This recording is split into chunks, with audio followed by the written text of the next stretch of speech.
Athanasian Creed, Episode 5. Alia est enim persona Patris, alia Filii, alia Spiritus Sancti.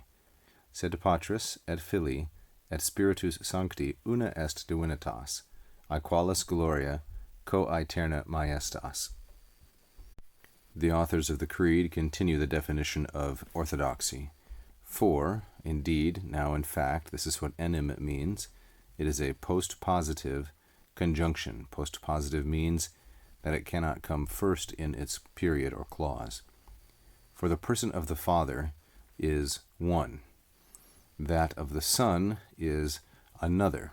So there is one person of the Father, there is persona alia of the Son, yet another alia of the Holy Spirit, Spiritus Sancti. Patris, Filii, and Spiritus Sancti are all masculine, singular, and genitive.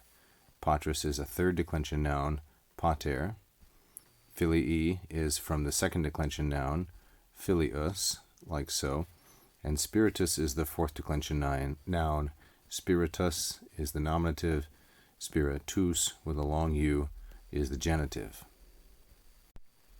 But of the Father, and of the Son, and of the Holy Spirit, again masculine, singular, genitive, all three, there is one divinity, una est divinitas. Divinitas is feminine, singular, and nominative, and so modified by an adjective, una, of the same gender, number, and case. But of the Father, the Son, and the Holy Spirit, there is one divinity. There is also an aequalis gloria. Aequalis gloria, also feminine, singular, nominative, and equal glory, and there is a coaeterna, a co-eternal, majestas, majesty. So divinity, glory, and majesty are respectively one, equal, and co-eternal. Each one of these then feminine, singular, nominative, but from varying declensions.